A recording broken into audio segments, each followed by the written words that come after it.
for YouTube to understand that we want to go live.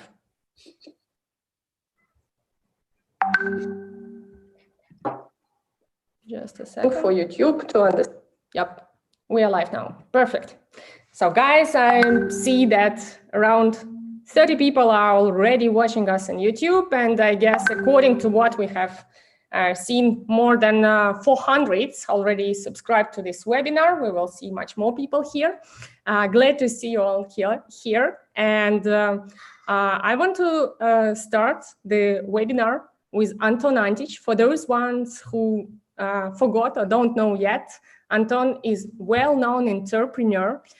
He's an ex-executive at Veam Software, the big tech unicorn, which was sold this year with a great deal of 5 billion. Anton is also a venture investor and quite advanced one. He invested in more than 20 startups. And of course, with many of them, he had a lot of work done to understand their business model, financial model, etc. I am not even stating on those startups which he launched himself. So this time, together with InnMind, Anton agreed to organize a webinar going on the topic how to build a great company and how to build the sales in the startup from 0 to 100 million. And it is not theoretical advice. Anton will share his practical knowledge because he is one of few people who have done it already in past on his own experience. So please meet Anton Antich. Anton. Thank you, Nelly. Thanks a lot for having me. So yeah, guys, thanks a lot for making it to our webinar. This is something we've talked about with Nelly to do for quite some time already. So I'm really happy that we are doing it now. This is based on the deck and on sort of a seminar / session that I've been doing with startups over the last, I would say, 2 or 3 years.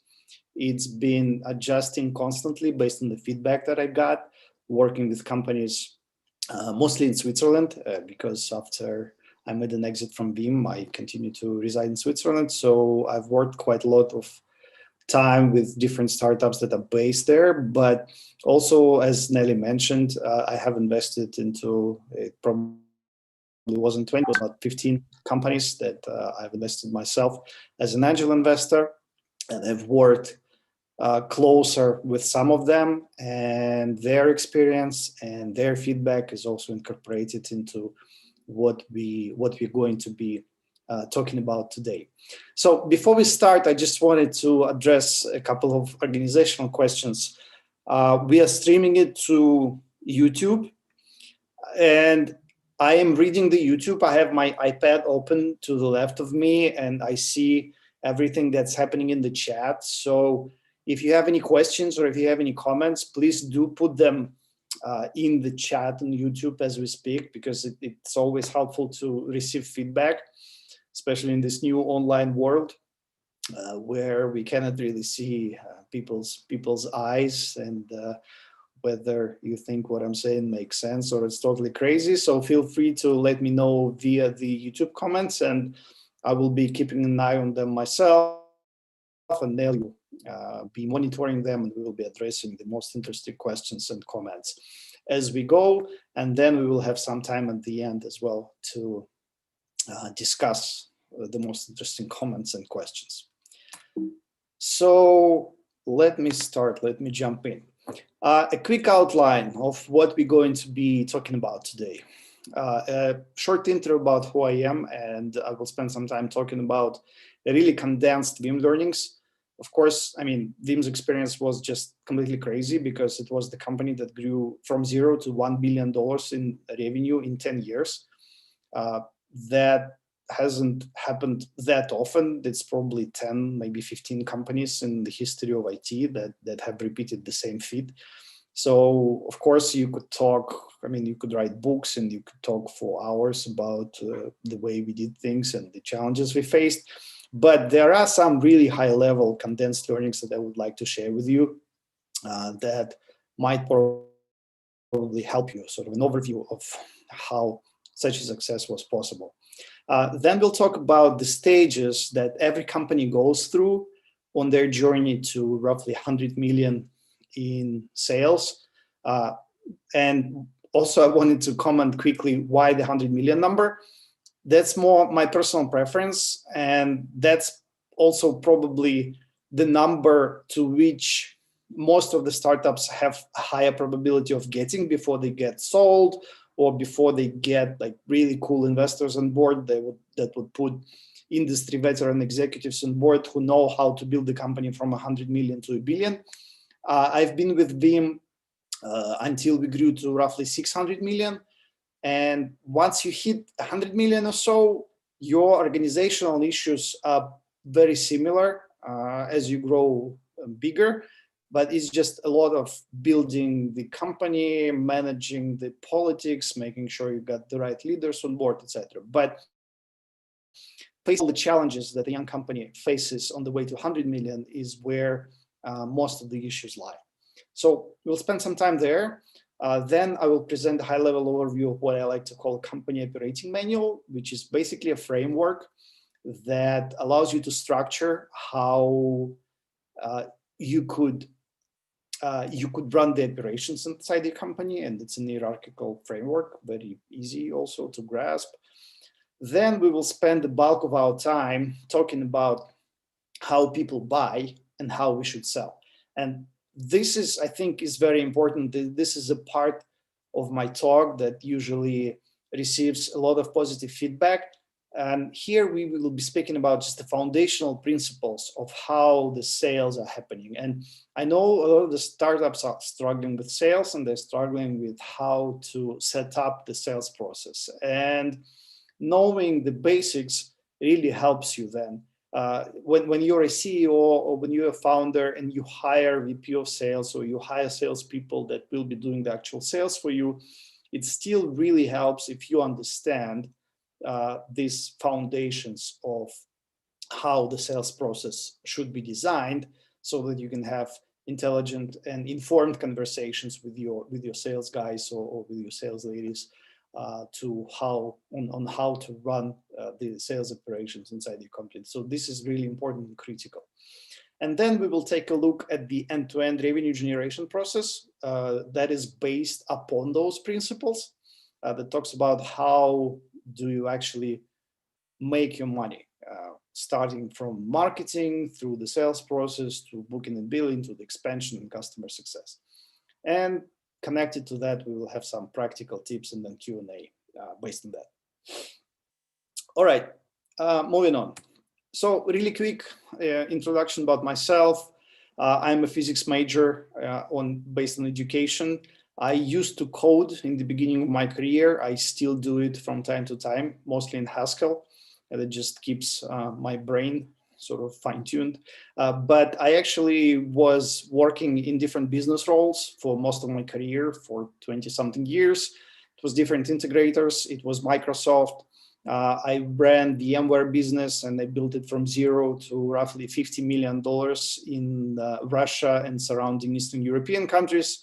And then the biggest gig that I had was Veam Software, as I mentioned. That was really an amazing experience and an amazing company. Not just was, still is. I made an exit from Veam in the end of 2016. And since then, I built a personal portfolio of my personal startups. I've been helping them. I've been consulting the startups and bigger companies that I have not invested into, based more or less on the material that I will be covering today. So today is sort of an overview presentation. And then the way I've been working with different companies is that we choose what makes sense for the companies that I'm working with, and then we dig deeper into certain areas. But sort of the overall approach on how to scale the company, this is what I've been doing, and this is what my passion is in terms of building business. All right, so let's start with Veam learnings. And once again, as I mentioned, that really is an amazing success story that doesn't happen often. And the learnings are as follows. Well, first one, which is probably obvious for a lot of you guys, but sometimes I'm still seeing it with different startups that I'm talking to, with different startup founders. Silver bullets do not exist. It's impossible to expect that some consultant will come to you, or you will hire some amazing person and they will solve all your problems, and you've been growing like this and suddenly you will start growing like this. It just doesn't happen. The only way to really scale a company, to really grow the company, is to get small gains here and there. So you get 5% efficiency gain here, 2% there, and they all add up, and that's how you get your growth. But there is no single silver bullet, no matter what you do.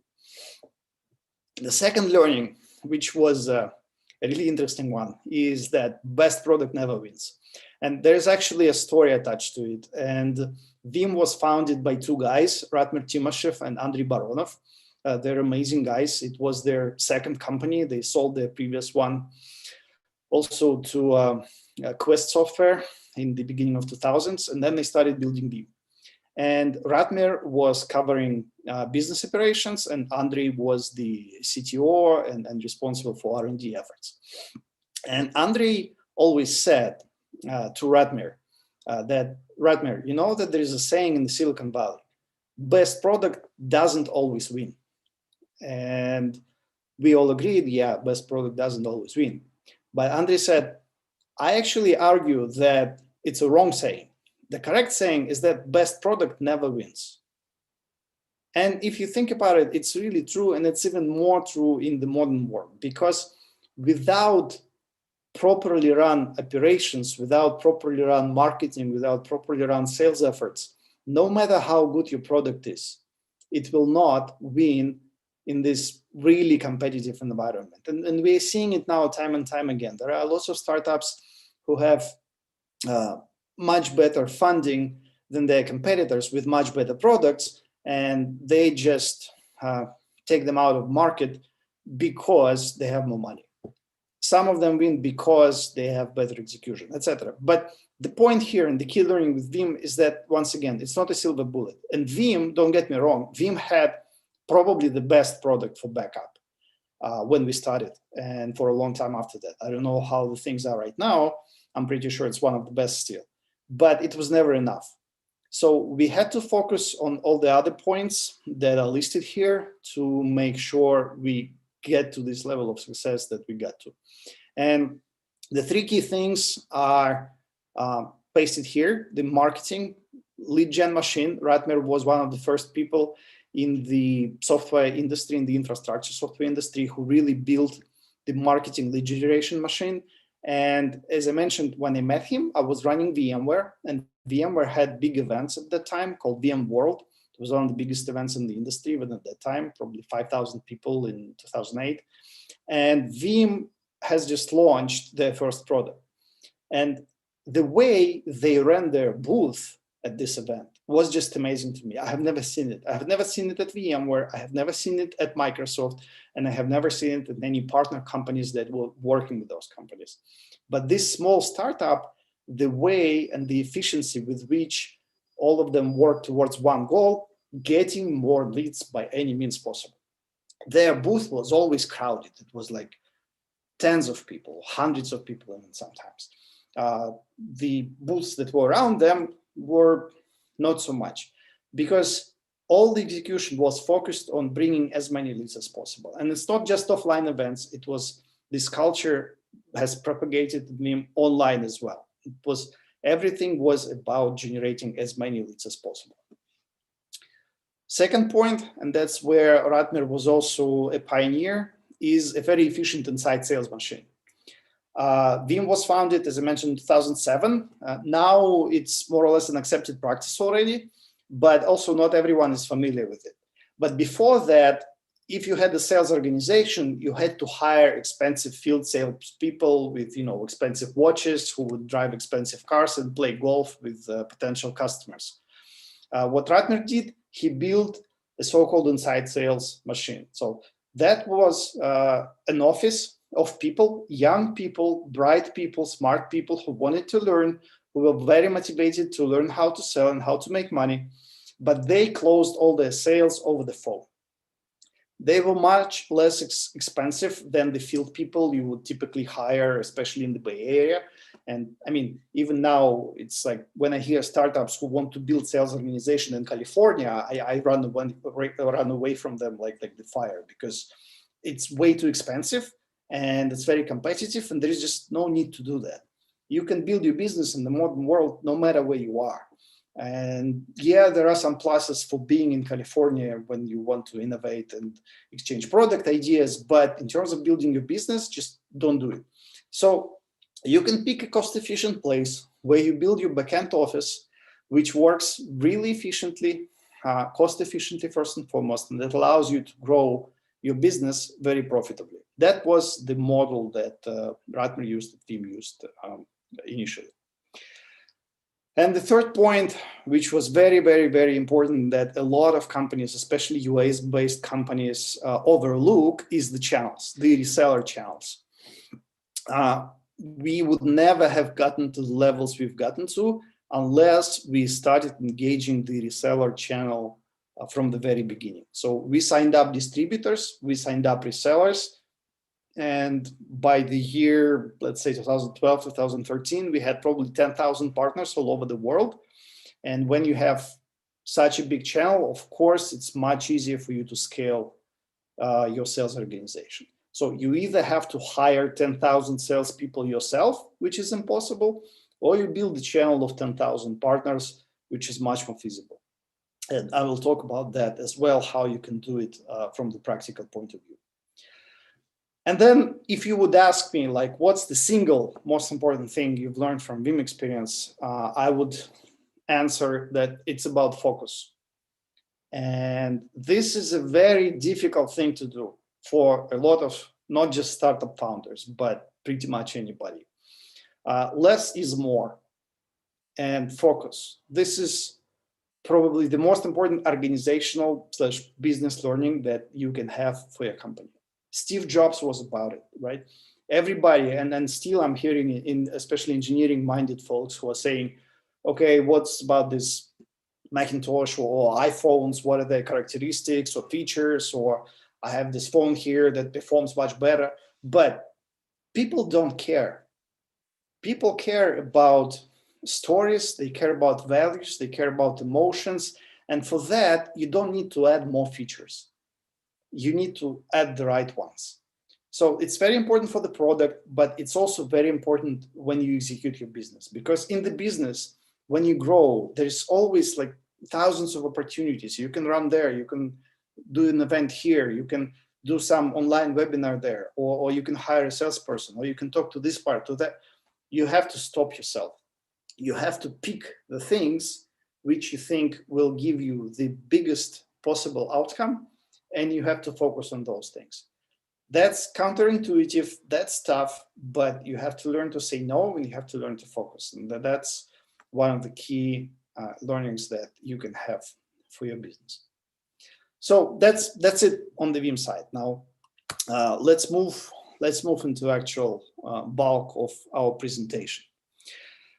So the journey to 100 million and beyond. You can split it in different ways. This is just my take on it. It's pretty standard in the industry. There's no rocket science here. But basically, any company goes through various pretty distinct changes as it becomes or turns from a startup into a big, nicely running business. The first stage is when you have just an idea, and it's normally just the founder and maybe a co-founder. Then once they start working, maybe they hire first a couple of people that helps them build the product. They find first 1 or 2 clients. They have initial idea of the product. That's the stage where people usually get finances from so-called 3F, fools, friends, and family. Then once you have completed this stage, you turn into a stage where you get an early market traction with early adopters. And that's normally where your revenues lie in the 0 to 1 million per year, more or less. That's where you start hiring first employees, not just developers, but also maybe in some business roles. That's where there's a lot of startup chaos. Everybody wears lots of hats, doing different jobs. And that's where the founders have to close the business themselves. That's where the founders close the business with the first customers themselves.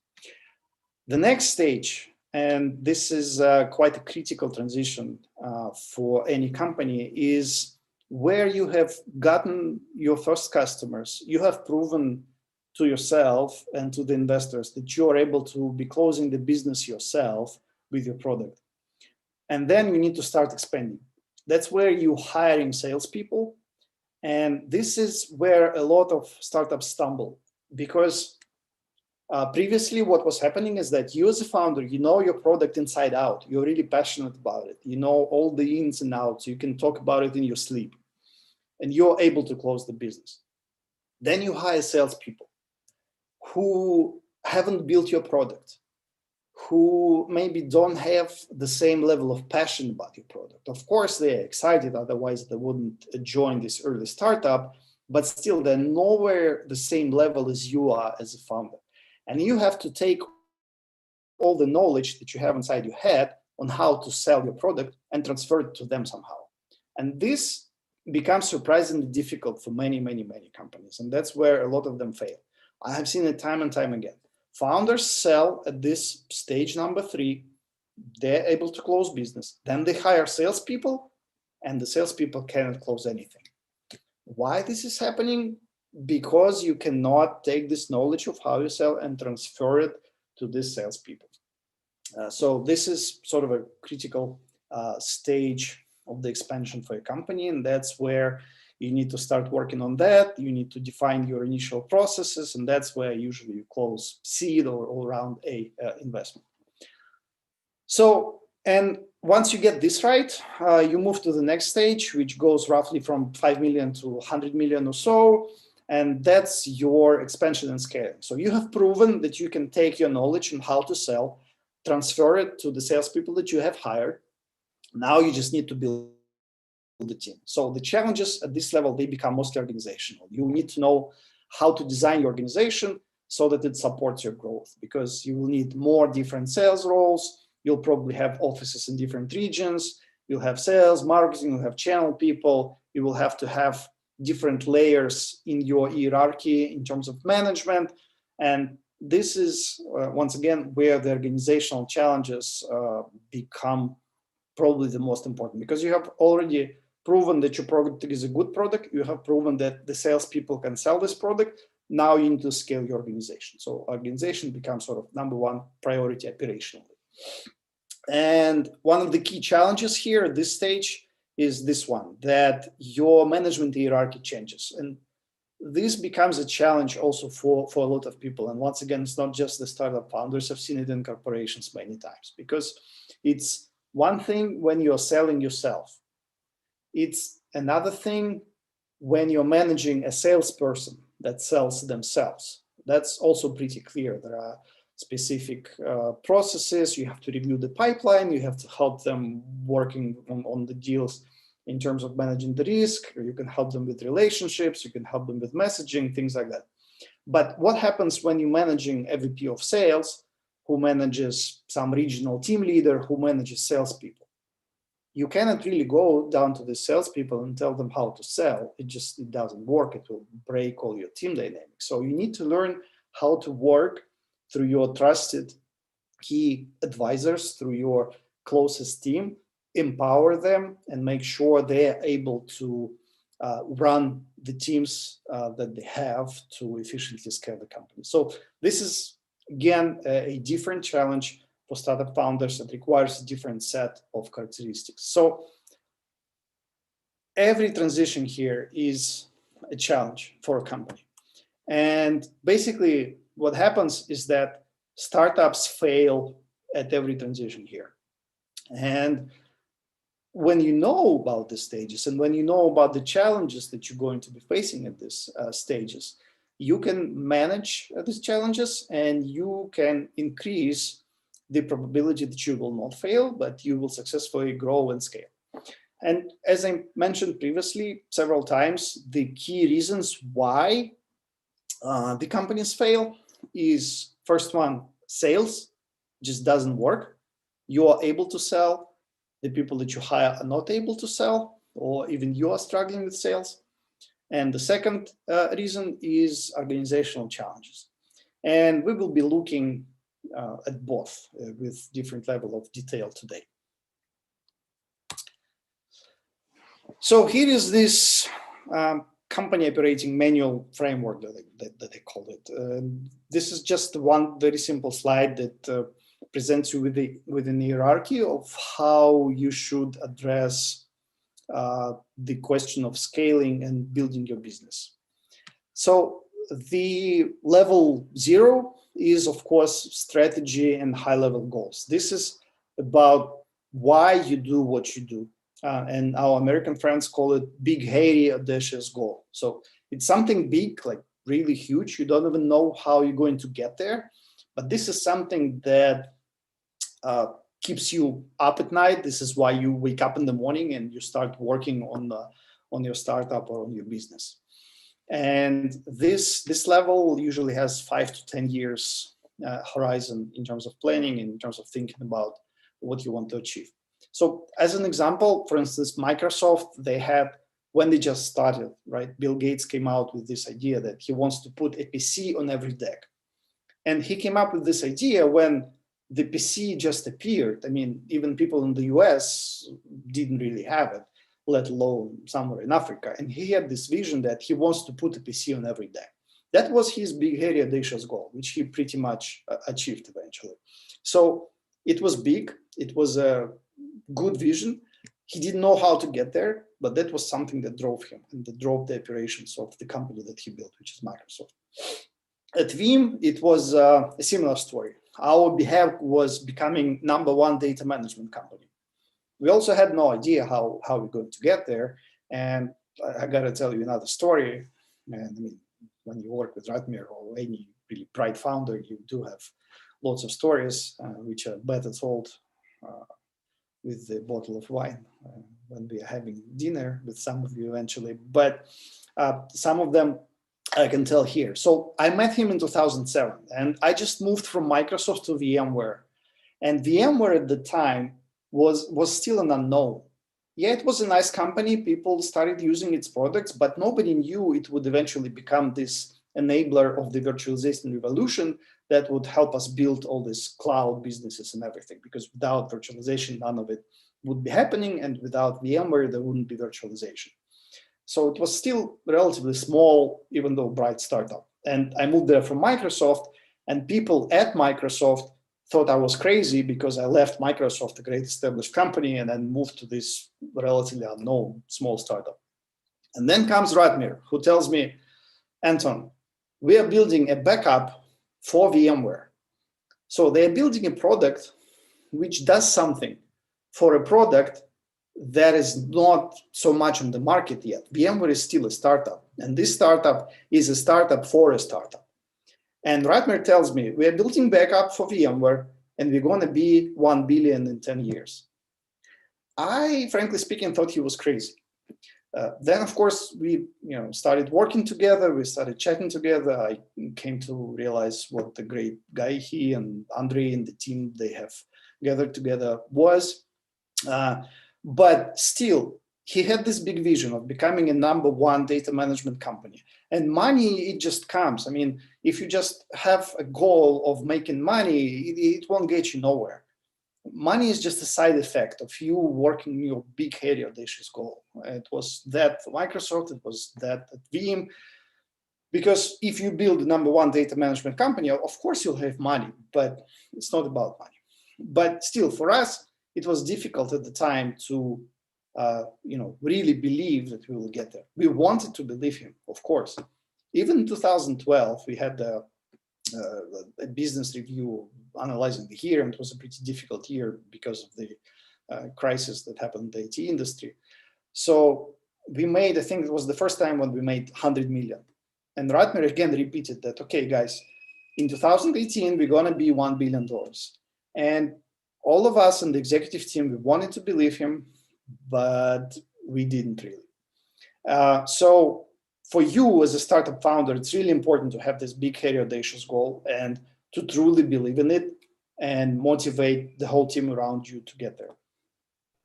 But I digress. I'm sorry. It's just this is a very sort of a foundational and important topic, but the goal of our today's presentation is not here.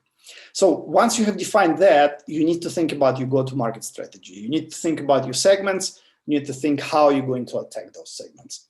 This is more a something you do every year and keeping a 3 years horizon in mind when you plan this go-to-market strategy. Once you have defined that, you get to the operations level. And this is sort of the primary topic of today about the end-to-end revenue generation process. You need to define the process that tells you how you're going to make money. And you need to improve it regularly. And then, of course, there is the last level, which is systems, tools, and data. And here I have to make another comment, which I think is very important, because a lot of companies tend to skip level number 2. They have a strategy, they define go-to-markets quite nicely, they have their marketing management work out, etc. And then they say, okay, now let's buy a bunch of systems, stitch them together, and we'll run our operations. Guys, that doesn't work. If you try to automate chaos, chaos is what you're going to get. So without really defining your processes, how you want them to run on paper, and only then implementing them in systems, that really gets you in trouble. And a lot of companies tend to skip this step, and you really shouldn't. All right, so let's dig into them. Anton, before you dig into that, maybe your answer to questions which we received referring to your experience in Veam. So the question from Carole, sorry. Just curious, did you join the early unicorn team on salary or an option basis? And how did you understand they will succeed?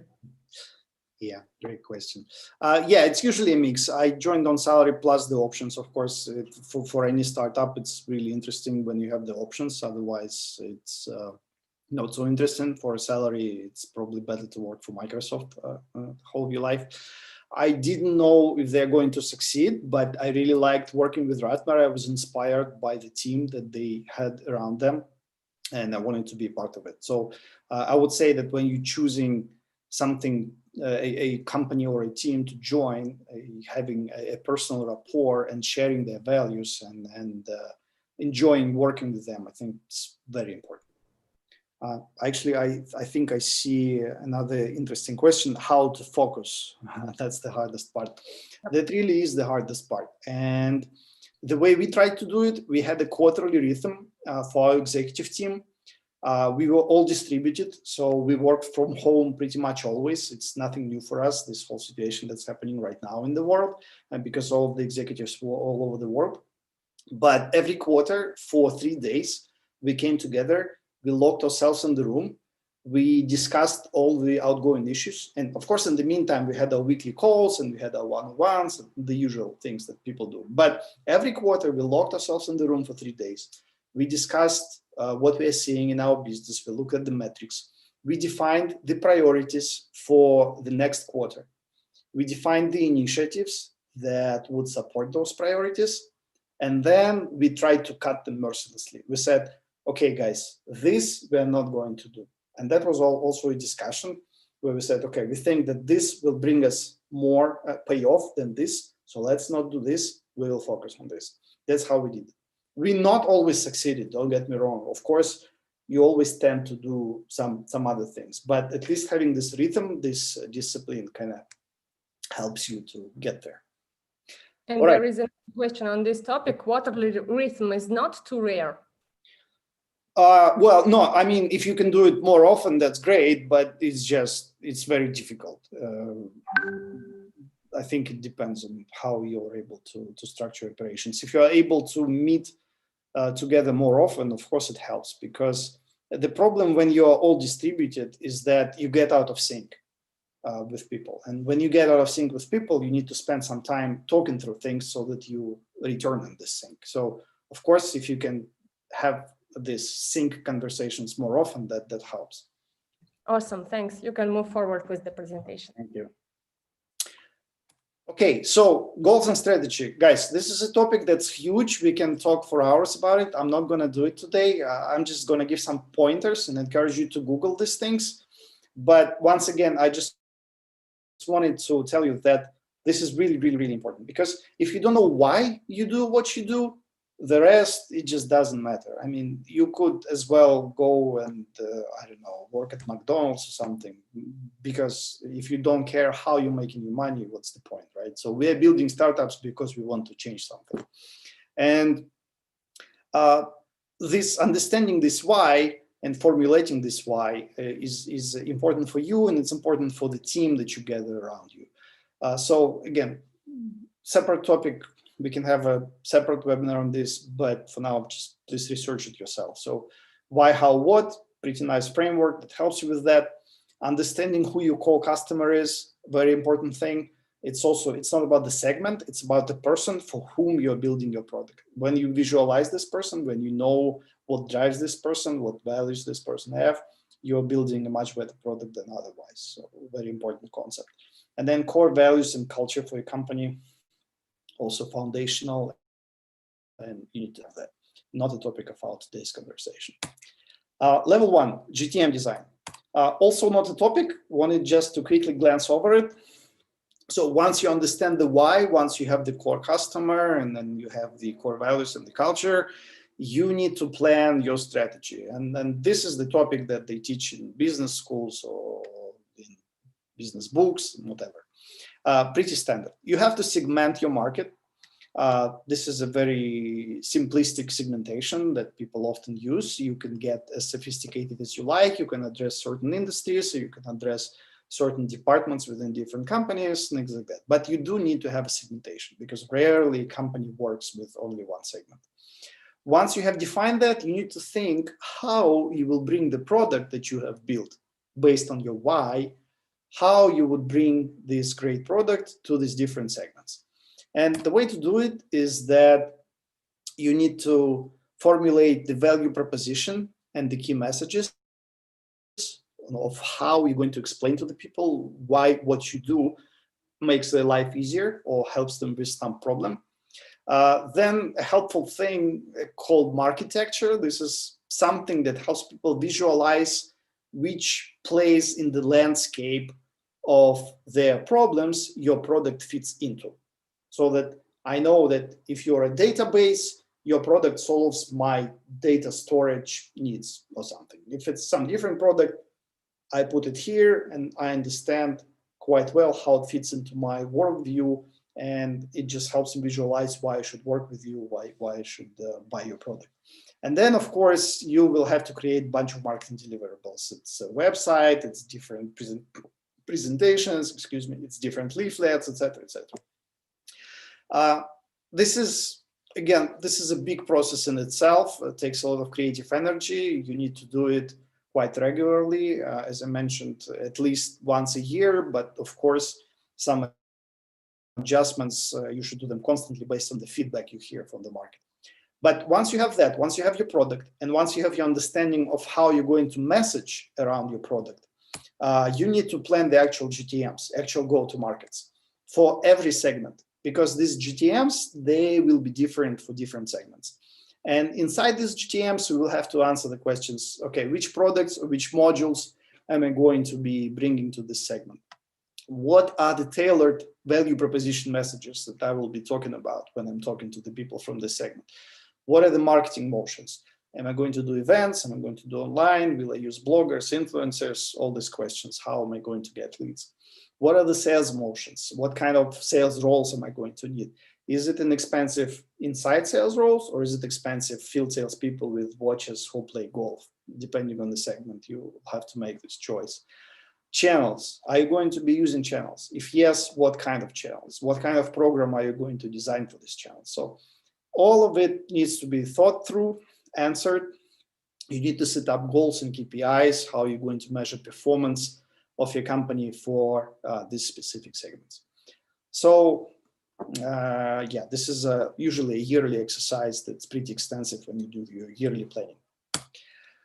Yeah, this is just an example of a real life GTM sample that just summarizes all these different ideas. So there are different segments, there are different sales roles, there are metrics of how many of these sales roles we need, there are description of channels and alliances that we need while addressing these segments, and then there is a very brief summary of what kind of marketing tactics we're going to use. And of course, this is just a high-level slide into which you will have to drill into quite deeply to go in detail under each statement here. But having a slide like that, a summary slide, helps you get your team together so that they speak the same language, they agree on definitions, and they agree on the strategy.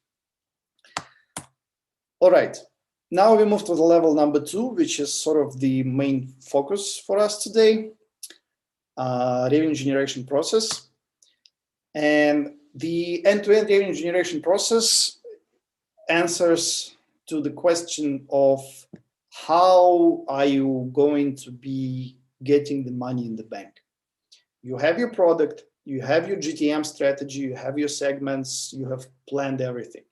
How will you get the cash on your account to pay your people to scale operations further? And this is sort of the overview of this process, also very top level, because you can dig into pretty much any section here. But the idea is quite straightforward in the modern world, is that you have your potential customers, you are doing certain, certain marketing actions towards these customers, then you get them as leads. Once you got them as leads, you have to have a lead nurturing engine.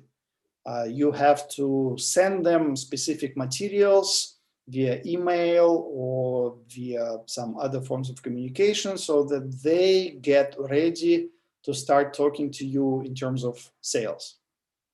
Then you will have a lead qualification stage where those leads that you think are so-called warm enough to enter into a project-based conversation with you, you have to understand what problems they have, what budgets they have, and then some of them you convert to actual sales pipeline where your salespeople will be working with them. Then when they work with these opportunities, they close some of them, and that's where you receive the money. We lose some of them and they go back to our lead nurturing machine. And then once we have closed the customer, there is also maintenance, support, customer success, and expansion. And all of this process, it just goes round and round, and you have to fine-tune different parameters here so that it operates efficiently and you're not spending more money than you can on this process, and at the same time you are supporting the growth of your company. So what do we need to design this process? How do we make sure it works well? And yeah, sorry, one other comment I wanted to make, because my experience is mostly B2B. The principles of how people buy and sell is pretty similar both for B2C and B2B, but this process is, of course, in fact, simpler for B2C because you usually don't have a sales organization in the B2C company. You work through marketing completely. So you get a lead, and then based on the way you designed your website or other marketing channels, it either converts into money or it doesn't. So for B2B, it's more complex because you usually have a sales organization in the middle and you have to work with people in the one-on-one mode to be able to close it. But the principles, underlying principles, are the same for all of these segments. So before we can go into practical tips on how to set up this process and how to improve it, I wanted to talk a little bit about the principles of how to design a good sales process. And in order to understand how to design a good sales process, we need to think about how people buy. And this is really, really, really important. I cannot stress how important it is, because in all of my consulting engagements, and I had consulting engagements with probably more than 20 companies, the biggest issue is that is usually sales. And the issue in sales is that because people don't really know how do people buy and how to design a sales process that will help us sell better or more or close more deals. So these principles, what's good about them is that instruments change, approaches change. Like we didn't have online marketing 20 years ago. I mean, we did, but it was tiny compared to what's happening right now. So different tools change, the methods change, but the underlying principles of how people buy, they remain the same because it's our brain, and our brain doesn't really change. So when you understand these principles, you can apply all the new tools, all the new methods, all the new experiences and experiments that you run, and you can create the best possible sales process for you and your organization. All right, so how do people buy? In every buying decision, people roughly undergo 3 stages: so-called latent pain, pain, and the buying vision. They described here, I won't read it, but the idea is that when you have a latent pain, it means something is troubling you, but you don't really care. You don't want to solve this problem.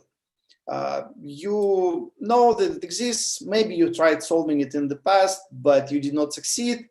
But you're okay living with it. You're used to it. And I gotta tell you that actually this situation for startups is one of the biggest enemies, because startups come up with a great idea. They think, okay, here's a problem. I want to solve this problem. And they create a great product that solves this problem. And then they start selling it and nobody is buying it. And the reason why they're not buying it, because the pain that you are trying to solve is actually latent for people. They don't realize it. They don't realize it exists. They're not willing to discuss it. It doesn't bother them too much for some reason. So you need to understand how to take this pain and make it explicit. So when the pain is explicit, it means that the buyer is willing to discuss problems. They can formulate the problems. They know what is hurting them, but they do not necessarily know how to solve it. And then the third stage, the final stage, is when a buyer knows what is their problem and they know how they want to solve it. And these are very important distinctions. We will look at why they are very important, because another reason why a lot of sales organizations fail is that you try to apply sales tactics and sales messages to a person in a stage of vision that work for a person in a stage of latent pain.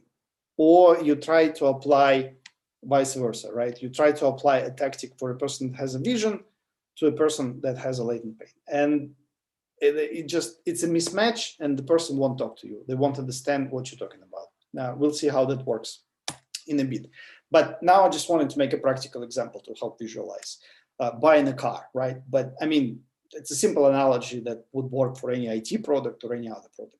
So what's the latent pain? I want to move around and have fun. It's a basic need of pretty much everyone. I can do it on a bicycle. I can do it on a bus. It may be important for me. It may be not that important for me. I can get fun by going to a movie, not necessarily by driving a car. So having this latent pain does not necessarily tells me that I need to buy a car. But let's say I started thinking about this desire of mine a little bit more, and through some iterations, I get to something what I call a desire spectrum. It says trademark. I actually want to trademark it because I kind of like the name. But basically what it says is I have relative importance for different features for buying a car. So let's say I take this my desire of wanting to move around and have fun, and I make it more concrete. I say I enjoy high speed, so I want something that would move me around really fast. I need a reasonable number of seats because I want to take passengers with me.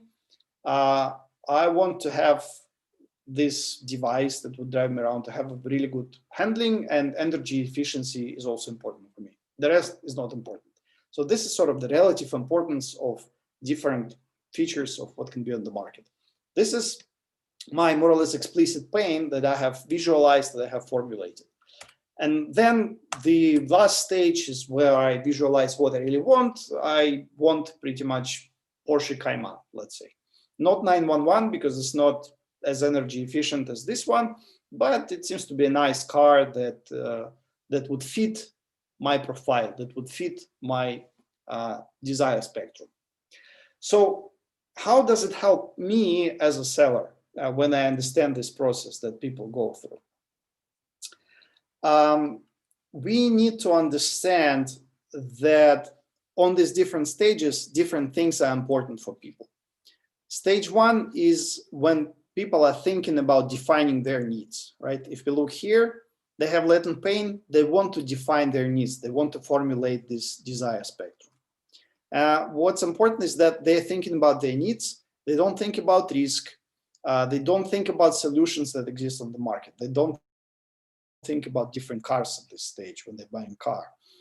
And they think about cost, but in the sense of a rough budget of what kind of needs they want to work with. Then stage two is when they have formulated this buying vision or this desire spectrum. And that's where they start evaluating alternatives.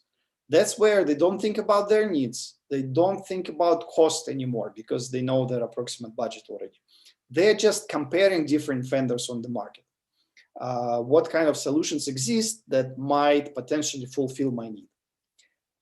Then at the end of the stage, they choose the best fitting solution. And they go into what I call a procrastinating stage. It's called here evaluating risk, but that's where customers procrastinate. They already picked you as the vendor. They want to buy you, but then they start dragging their feet. They're not signing the contracts. They stop answering their emails because they are afraid of making a change. That's where the risk comes as the first priority for people. Not the solution, they already chose the solution. Not the needs, because the needs were defined way back ago. But the risk becomes number one here. And these three stages, they're very distinct, they're very different, and you need to work with the people using different methods in these three stages. So if we come back to this desire spectrum, what do we do as a vendor with a specific solution? And let's take this car example further. So there is a potential customer who wants to have good top speed, good handling, number of seats, and energy efficiency. Our solution has this profile. So does it fit what the customer wants? Let's see. Yeah, it fits the top speed. For handling, our solution is actually better than what customer expects. It's much worse on the number of seats because we have only 2 seats and they want to have 4. And energy efficiency is so-so. So the question is, how do we sell our product to such a customer? And this is the situation you will find yourself always. There are never perfect fits for your solution and your customer, especially in B2B. So you need to work with this profile and you need to make the best of it. What do you do there? What can you do? The best way to address it is to adjust their desire spectrum based on their core beliefs. Because you need to remember that they want top speed, handling, number of seats, and energy efficiency, not because they want top speeds, handling, number of seats, and energy efficiency, but because they have some underlying need that they have formulated somehow into these features. And that happens the same for any kind of solution. And that's very important. You need to remember that every person has something really deep. It's their values, it's their fears, it's their core beliefs.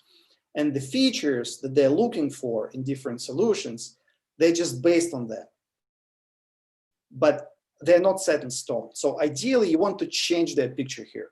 How would you do that? You can still tell stories why your strong points fulfill their real needs.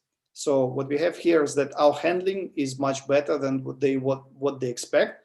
So and why is it important? It's important because if we have a competitor that has the same number of seats that the customer expects, and they have just enough of the handling and enough of the top speed, this competitor will win over you, because the customer will think, okay, the competitor gives me the handling that they expect, and they give me the number of seats that I want.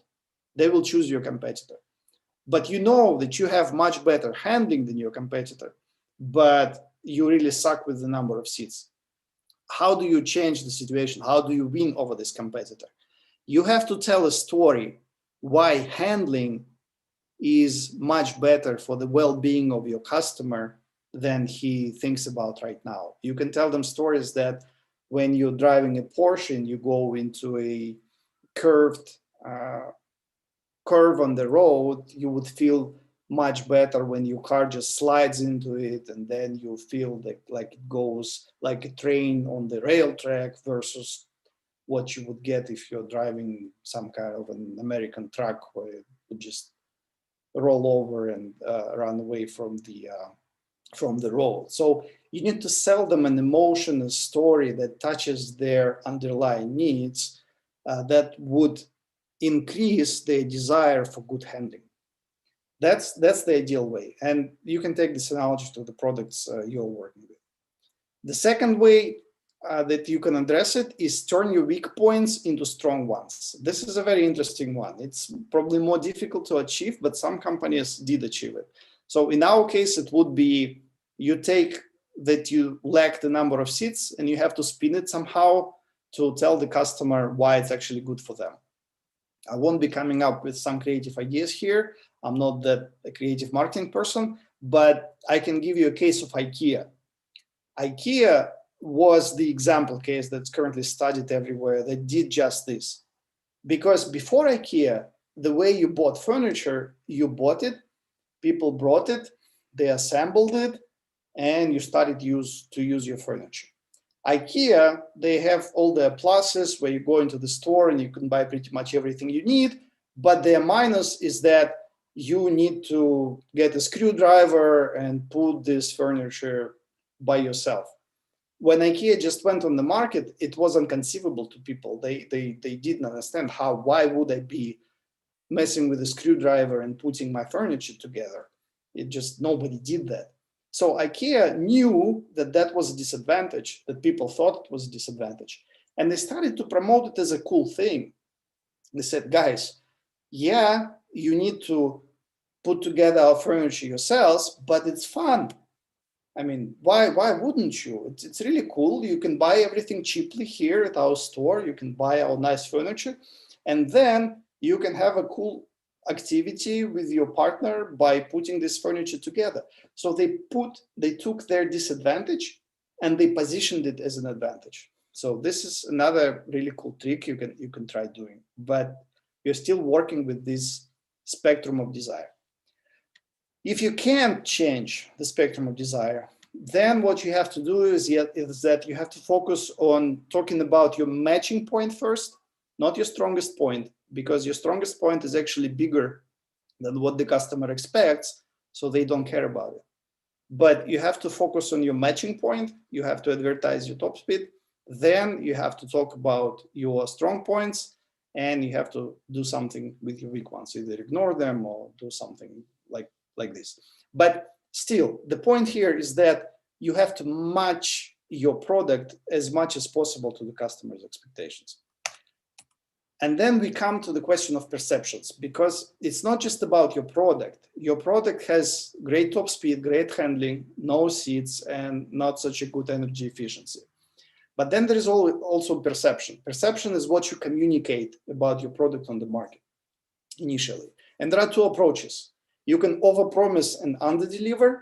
You can be really aggressive in marketing. It's very easy to just say, okay, guys, well, I mean, it's a bad example with number of seats, but with an IT product, it's very easy to exaggerate. Let's say a customer expects some performance from the database and you are nowhere near that performance, but you can advertise that you're close. Or here we can advertise that we have 4 seats, even though we have 2.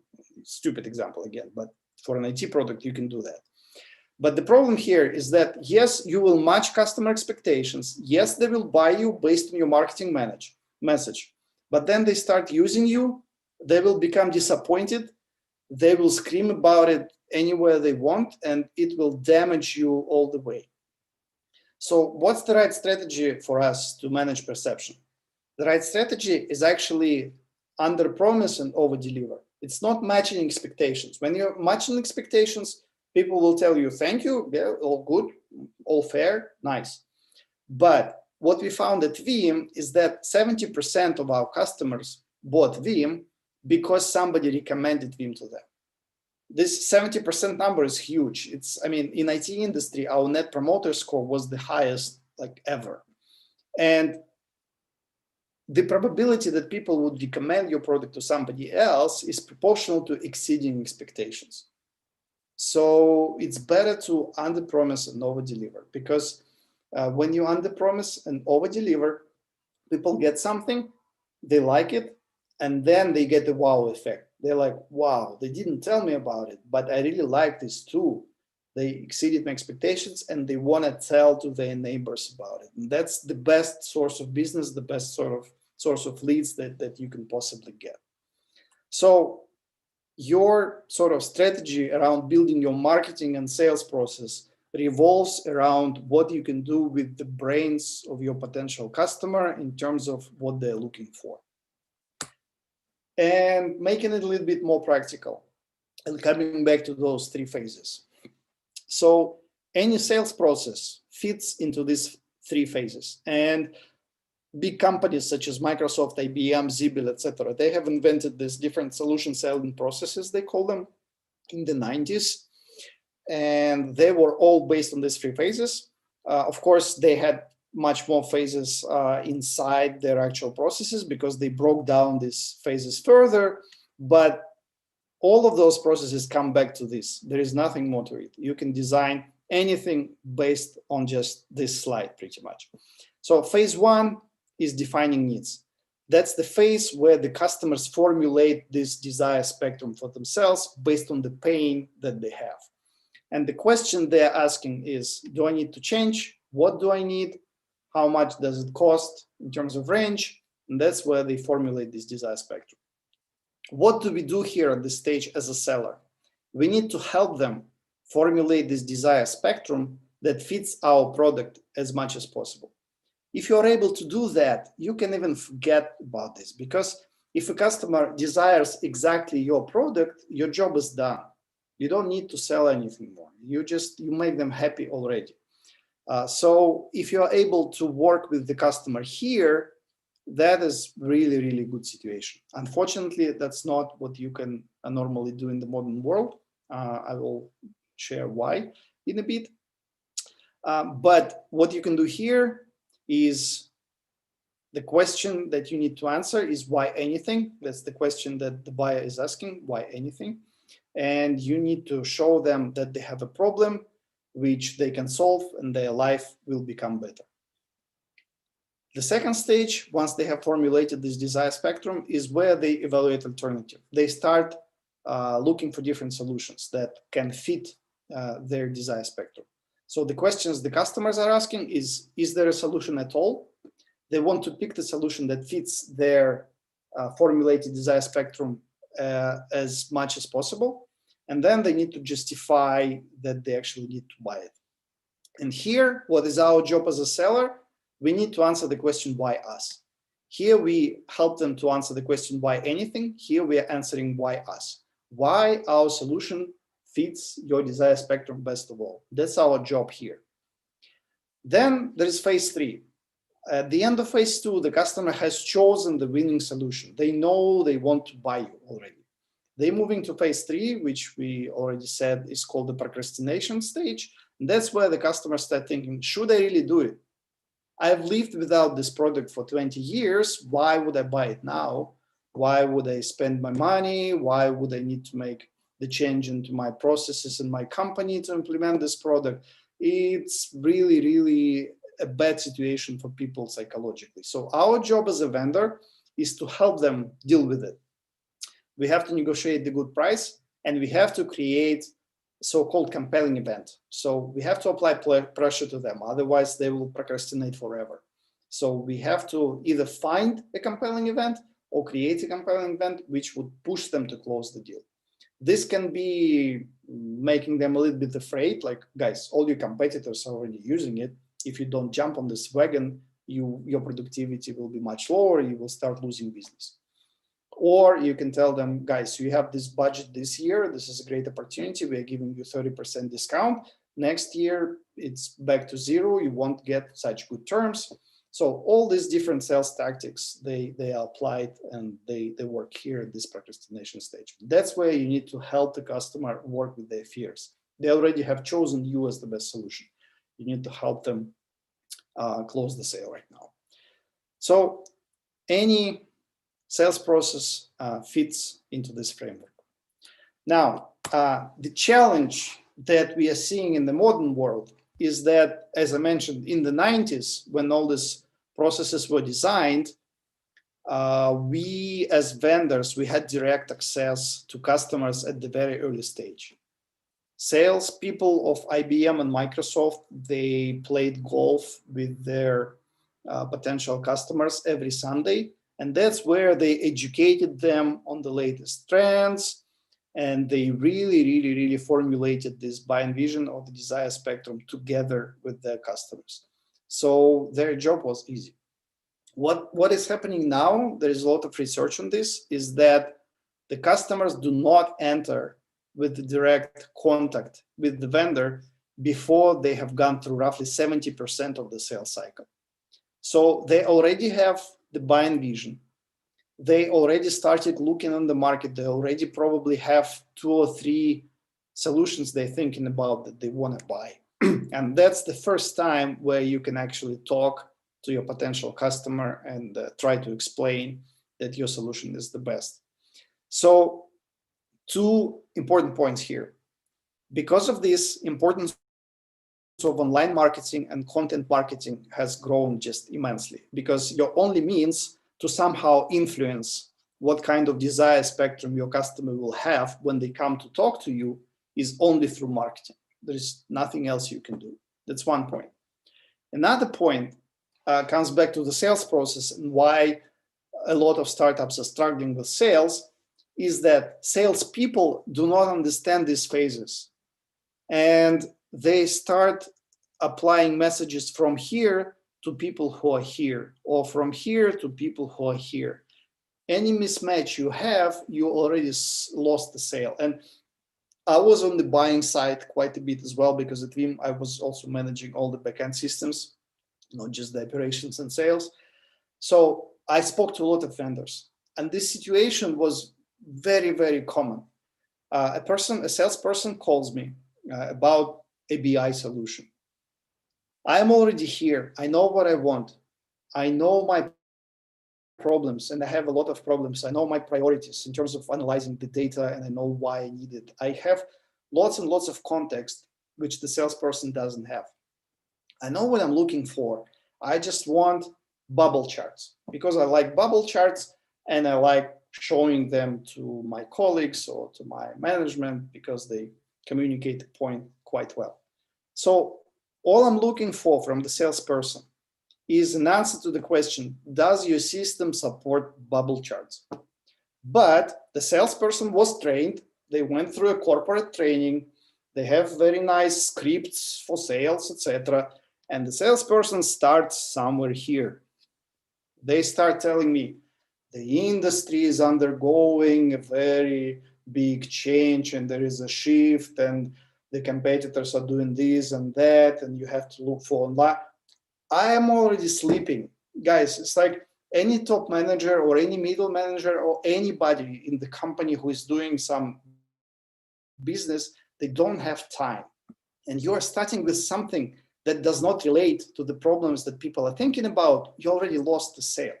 So this salesperson, they didn't even try to ask me where I am in my buying process. And they started just telling me the scripts that they learned in their corporate sales training. So what can they do? How can they improve the sale? Well, first of all, yeah, you need to understand where your buyer is. Ask the questions. Try to understand, are they still thinking about the problem, or they have already formulated their buying vision and now they're just selecting vendors on some specific things? adjust your message based on that. So what would the good salesperson do? The good salesperson would ask me, is there anything specific you're looking for? I would tell them, yeah, I just need to know, do you have bubble charts or not? He will tell me, yeah, we have bubble charts. And of course, we will integrate with Salesforce or whatever system you're using. I would say, yeah, great, that works. Let's discuss pricing. But that's the good salesperson. The best salesperson, and here's where the trick lies. The best salesperson would ask me about what I'm looking for. I would tell them that I'm looking for bubble charts. He would say, yes, we have bubble charts. But then he would try to bring me back here to phase one, because his solution, it fits me somewhere, but it has some better things than I expect in some other areas. You remember the handling example with the car, right? And he knows it's a competitive situation. He knows I will be choosing between them and some other vendor. So, but it's his first conversation with me. So he needs to try to change my buying vision. He needs to try to change my desire spectrum. He cannot do it head on. If he starts talking about industry trends, I'm already sleeping. I'm not listening to him. But if he tells me, yes, I can help you with your immediate pain, with your biggest problem, bubble charts, here they are, they're very nice. But you know what? We'll also have 3D bubble charts that are better than just the regular bubble charts because they communicate some information on the next level. And I will tell them, aha, tell me more. He will tell me about 3D bubble charts. We will have a conversation. Maybe he will be able to change my buying vision, that it fits his product a little bit better. So the best salespeople do exactly that. They understand where I am, and then they put certain hooks to try to change my buying vision so that it fits what they're offering much better. And that's the whole trick around sales. If you're able to build a sales organization around that, train your salespeople, that's how you're closing sales better than your competition. And that's what you need to do. You know the joke, right? That hippopotamus, they kill they're the most dangerous animal in Africa. And what do you do to not get killed by a hippopotamus if it charges you? You don't have to outrun them because they run 40 kilometers per hour. It's impossible to outrun them. You just have to outrun the person next to you, right? So it's the same in business. You just have to sell better than your competition. And if your salespeople learn this trick and they practice it, you will be better than your competition. Anton, yeah. Sorry for interrupting, but we have a number of questions on this particular part of your presentation. And starting with, so is it a salesman who should do cost dev with enterprise customers, not marketing people? I would say the cost dev should be done by founders, or at least product managers who are really close to founders, because you as a founder or somebody who works on the product, which is a product manager, they know both the product and they get the feedback from the market, from the customers, and then they can process this feedback and turn it into a product. Salespeople can't do that. And that's actually, again, talking about Veam experience and less is more, that was what Andrei Baranov, who ran the R&D, was notoriously famous for. Salespeople always came to him with more feature requests. It happens everywhere, like more features, everybody wants more features. Andrei listened to all of them and said, thank you, but no. And the genius of a good product manager, whether it's a founder or a hired product manager, is to find exactly the features which you need to give to the customers so that you would exceed their expectations, but not necessarily giving them what they're asking for. Like, for instance, a good example, we were asked to add tape backup for, I don't know, maybe 7 years before we actually added tape backup. Because salespeople come, and what happens with salespeople? Customers tell them, well, we need this feature. And salespeople come to the product team and say, well, customers tell us that we need this feature. Salespeople didn't even try to understand why they're asking for this feature. Maybe we can offer something else that brings more value to the customer. So it's a job of a product manager or a founder to deal with these things. I think that's quite clear now. Another question from Olena. What question to ask to detect phase where customer is? Sorry, what questions to ask when? To detect the phase where okay, yeah. That's probably that's a topic of a separate conversation. I think it would be great if we just, list some of these questions which we can't answer right now, and then we maybe come up with some ideas for follow-up webinars, and we have them separately, because it's difficult to find the generic questions. But based on what your product is and based on what your target market is, you can design these questions, and then you need to experiment as well. Maybe another question will be easier to answer. What are the signs that this or that person is already at phase 3? Well, I mean, here it doesn't hurt to ask. You can ask them, are you satisfied with our solution, and are you ready to proceed? They would normally tell you, yes, it's fine. We chose you as the winner. We really like your solution. We would like to move forward. Please send us a quote. Then you send them a quote, and that's when they disappear. So a good sign that they're at phase 3 is that they asked you for a quote and then they disappeared. So that's when you need to start working with them. Then another question which only you can answer. What was the answer why in Veam case? Yeah, well, that was sort of connected to the whole BHAG discussion. So we did want to become the #1 data management company, and that was the ambition, to just build something big that helps people with running their infrastructure so that they never lose a piece of critical information. So we came up at some point, with we renamed basically the backup into availability. It was, again, I don't know, it was probably 2012 or 2013. We were selling the backup product. We always wanted to make people's life easier in terms of restoring their operations.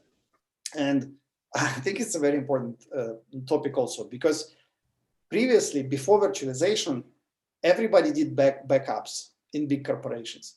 They did them on tape, physical tape. It's like, if you remember the VCRs, the video things that existed a long time ago, that's what people use for backups, and they still use it for backup in some bigger corporations.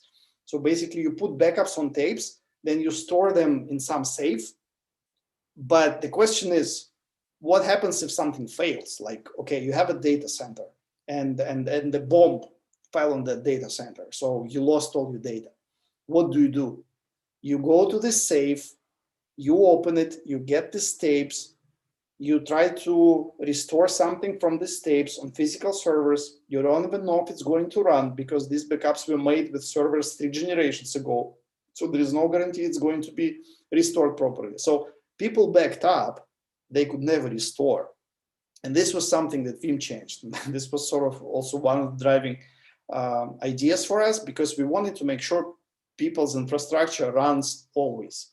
Because without technology, it's like when something fails, you can restore it like this. It's one push of a button, you restore it, and you put it into a new virtual machine, and your infrastructure is up and running once again. So we had lots of discussions about it. We even tried to visualize our core customer and how he thinks. So basically, our idea was to say that here is a system administrator who's responsible for the infrastructure, and we sell peace of mind to this person, because now he can fly to Bahamas, and if something happens, he just pushes a button and his infrastructure is up and running. So sort of making the life of these people easier was our why, more or less.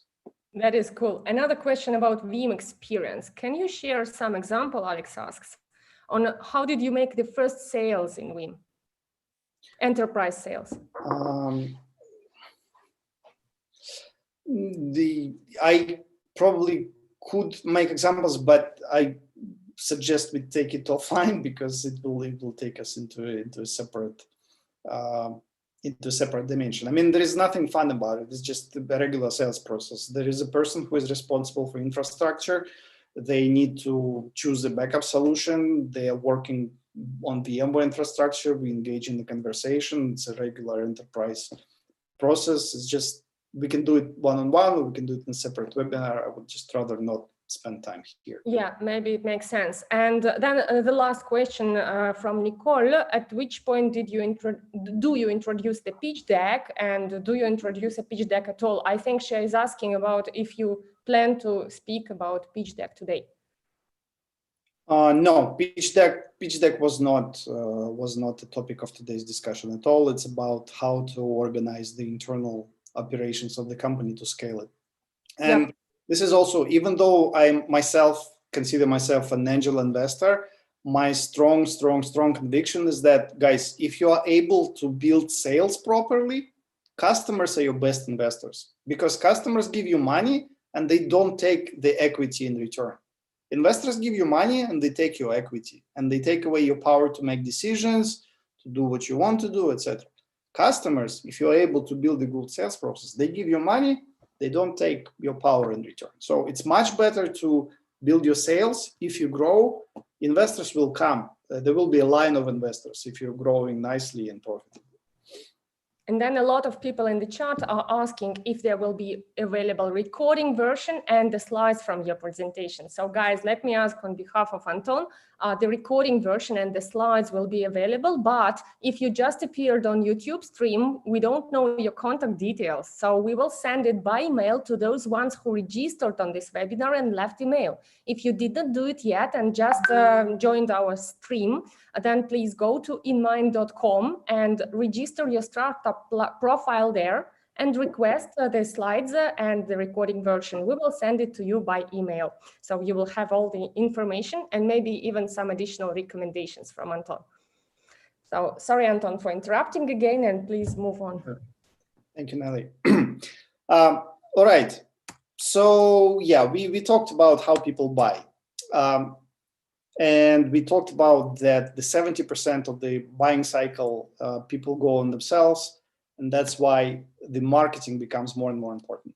And not just that, but today's buying journey is not linear. Of course, people go to different stages now and then, and it all becomes very complicated. But still, if you apply some linear framework to managing your marketing, it helps. Marketing is really a huge topic. We won't get there into any detail today at all. As we said, we will share the presentation so you can study all these blocks here. But basically, when you want to manage your marketing, this is pretty much all the tools you get in your disposal. There are different stages in this buying and selling process. And then there are different tools you can use to educate your customers and to convert them into leads and to nurture them as leads and then eventually convert them to paying customers.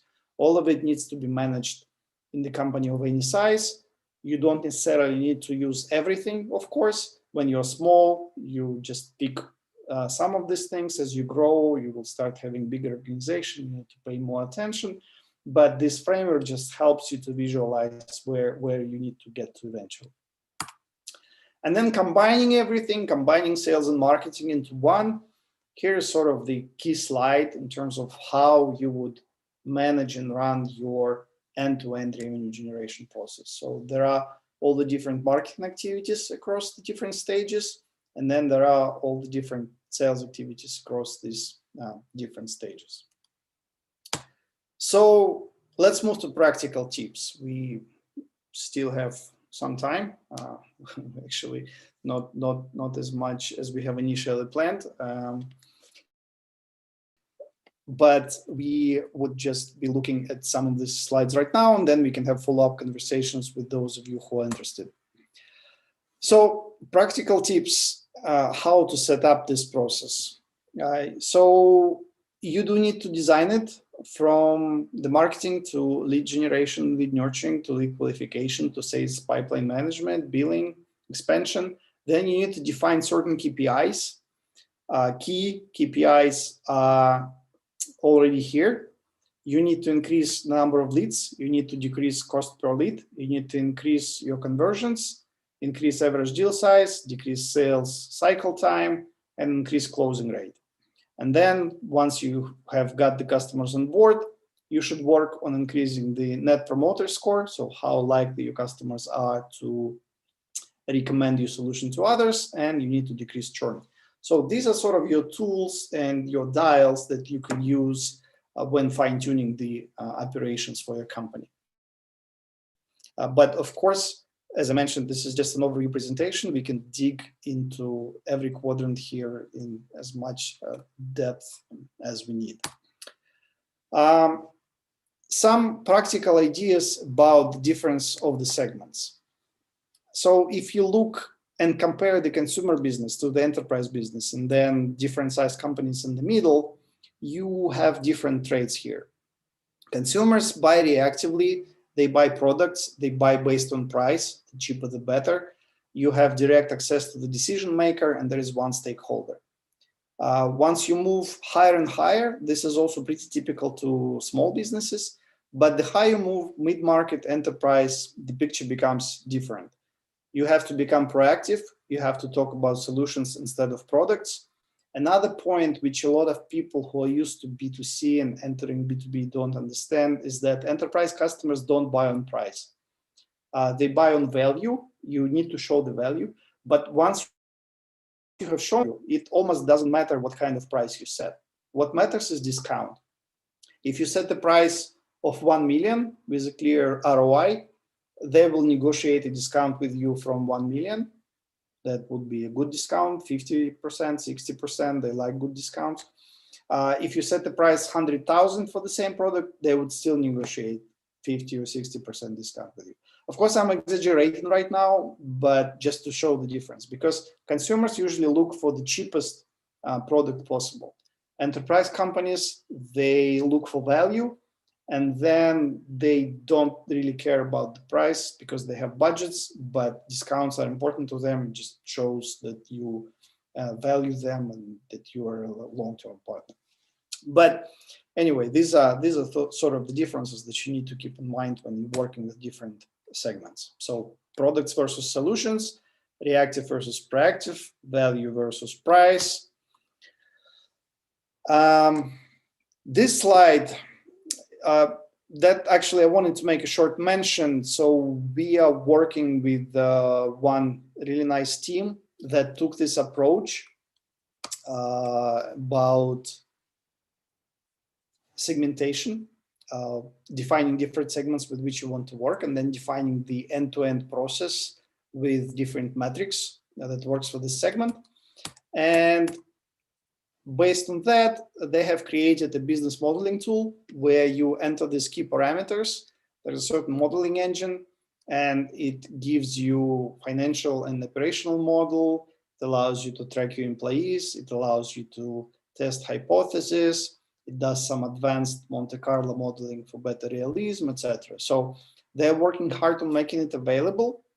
If you're interested, as Nelly mentioned, you can just leave your email. We will come back to you with this, but I've actually tested it myself because I do use quite a bit of modeling at Intento, which is my current COO role, and it looks really good. We think it can be useful for a lot of startup founders. So we can talk about this in a separate follow-up seminar. Back to practical tips about selling. This is something that we already spent a lot of time on, especially point number 2, buyer and seller stage mismatch. We talked about it. We need to address it properly. Another very important point that I have seen quite a lot of times with B2B startups is that people lack context. So a startup company comes up with a great idea that solves a real problem. And they get excited about it. And actually, I myself, I am the same. And the trick here, or I would say the trap here, is that the startup founders, they talk to different people about this problem, and they give them feedback. Yeah, that's a problem. Yeah, your solution solves it. So probably it's a good idea. But what a lot of these people, if they're not your real potential customers in the real environment, what they're not telling you is that every customer in every big enterprise, they have a huge list of priorities. And if this problem that you're trying to solve is not in top 3, you won't be getting traction. Yes, you will be closing sales now and then. I can give you an example. I had this conversation probably a year ago with a very nice company, very nice team. They created a solution for managing licenses. And no, it was not even a year ago. It was before I was still at Veam, because as I mentioned, I managed the backend infrastructure. So all the backend systems were in my group. So managing licenses is a problem, because you never know how many licenses you have. I had 40 systems. We had Salesforce as our primary system, and then we had 40 others. So keeping track of who has which license for which system, it's a problem. You never know. And these guys came up with a product that manages these licenses. And they are telling me, okay, if you implement our product, you will have a full picture of what kind of licenses you have. And it will allow you to save, I don't know, 10,000 here, maybe 20,000 if you come up with all this life. So it sounds like a really good idea. It's a real problem. Everybody has this problem. It saves actual money. And when I think about it in isolation, about just this problem, I will tell them it's a problem and it's yeah, guys, good idea. But they won't sell it to anybody. Because when they come to me with this solution, to me as a customer, my top 3 priorities is making sure I start paying Salesforce not $3 million as we paid last year, but hopefully, I don't know, 2.7, while still getting something more out of them. And not even that, but I want to make my salespeople more productive by implementing a new system here. And then here, these guys come to me and they say, if I spend my time and time of my team, because I will have to integrate their solution into my infrastructure, so I will have to stop everything I'm doing for, I don't know, 2 weeks, integrate their solution, find some licenses, and maybe save $20,000. I just don't care. I won't talk to you. So it's a very, very, very important thing that people who work with enterprises don't get. You need to have a full list of priorities of your potential customers, because if your problem that you're solving is not in top 3, you will never sell. It can be a real problem. Real saves real money, but nobody will buy it because it's not top 3. You need to address the problems that are top 3. There's just no way around it. Something that's connected to it. A lot of leads that come to you, as we discussed, they are already actively looking for a solution. They have formulated their buying vision. But this also means that there is 80% of the whole market which is not looking. They have this latent pain that you're able to help them with, but they're not currently looking for a solution. How do you reach these people? That's a very big question that also can allow you to grow your sales much faster. Some practical tips that have shown to work quite nicely. They have a latent pain. They're not ready to talk about their pain that you are solving directly. You can find some messages about a problem that you know they have. That is not the problem you're solving, but that is very close. Again, example that we did at Veam, for instance. We launched a product for Microsoft. Initially, we had a product for VMware. Then we launched a product for Microsoft virtualization. Selling Microsoft virtualization backup, it was a new market.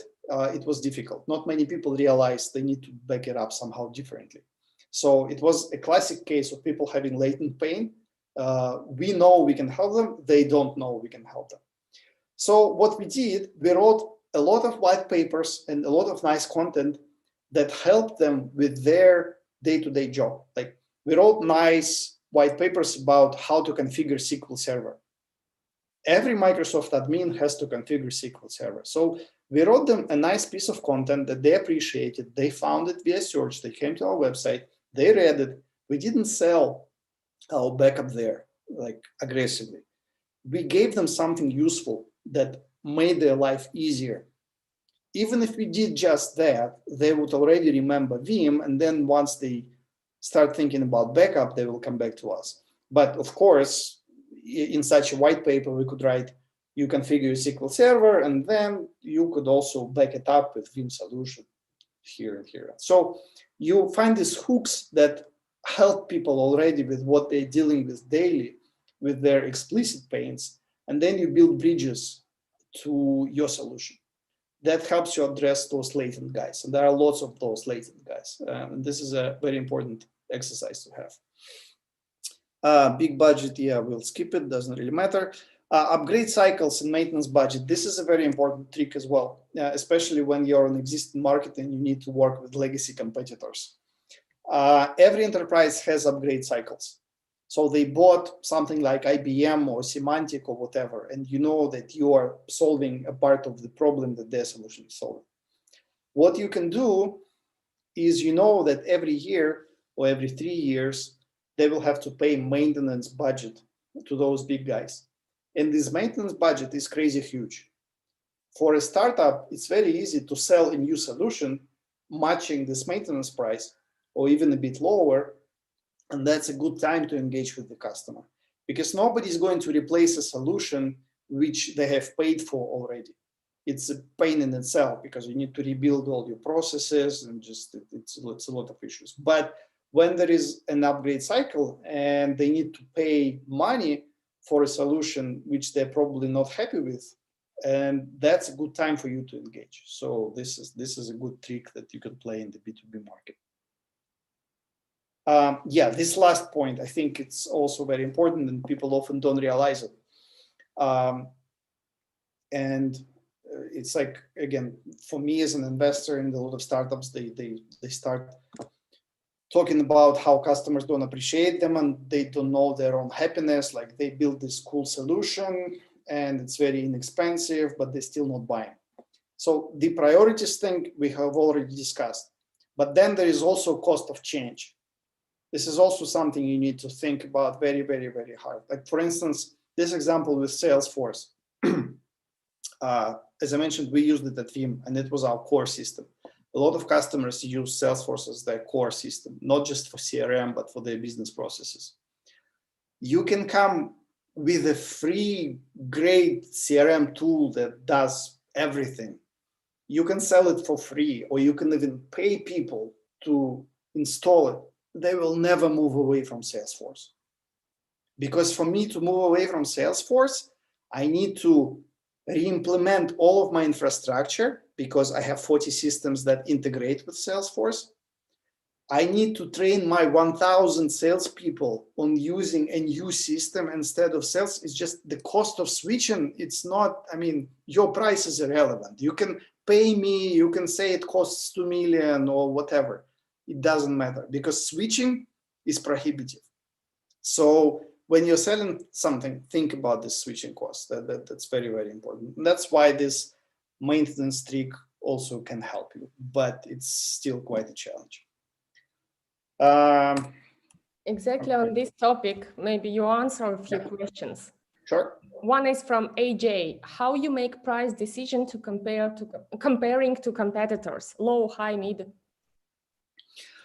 Yeah, the pricing, I think, guys, that's actually a really good point. Pricing is a very important topic in itself. And frankly, it's every company struggles with it. Currently at Intento, we are undergoing an exercise of defining a new pricing.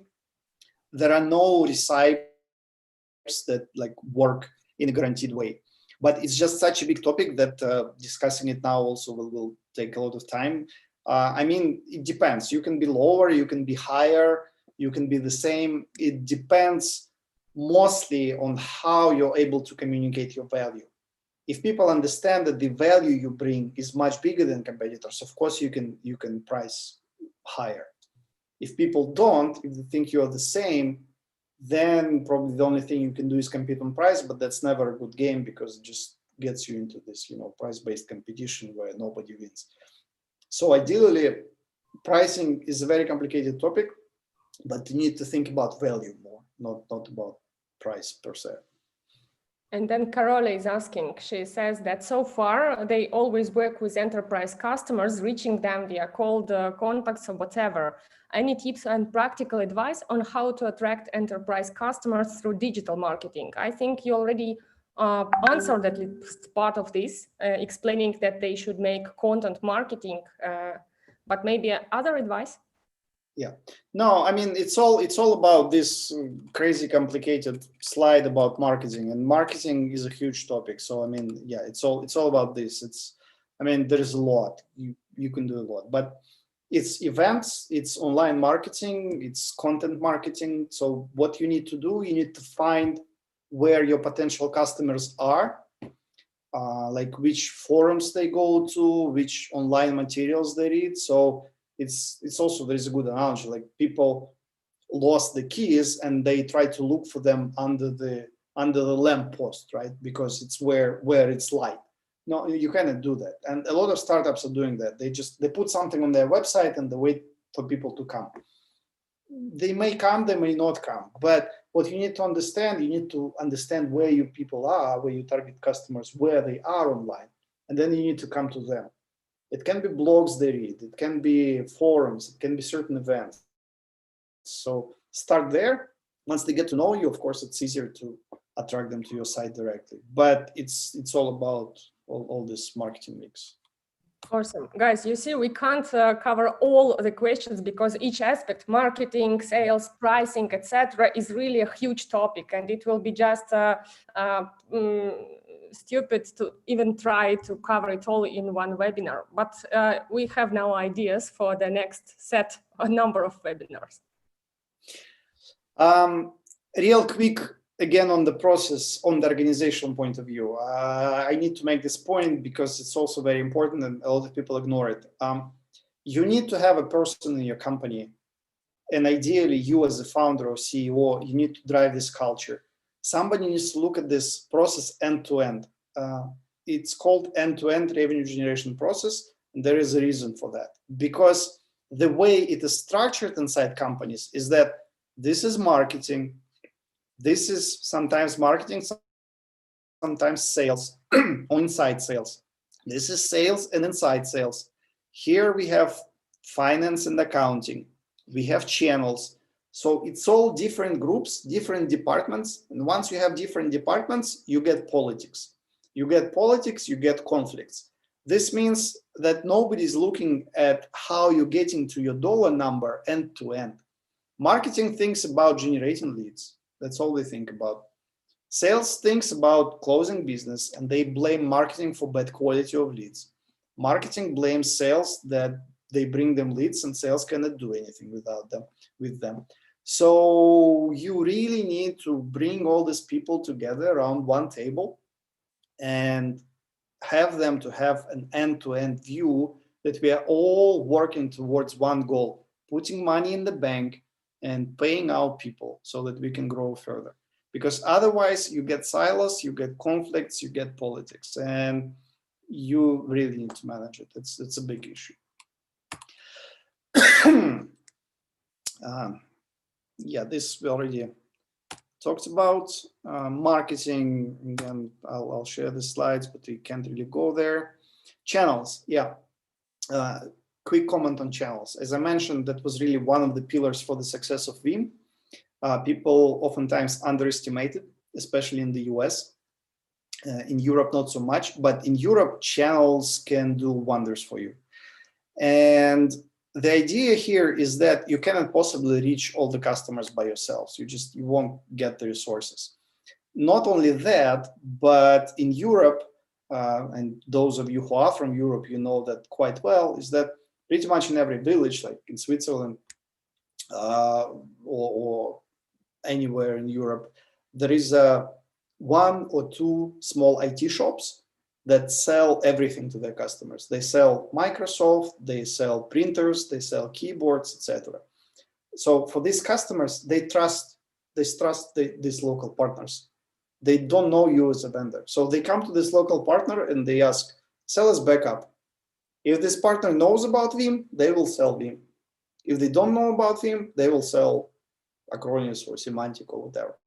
The same situation with any product of yours. So if you want to reach all the customers, you cannot do it without the channel.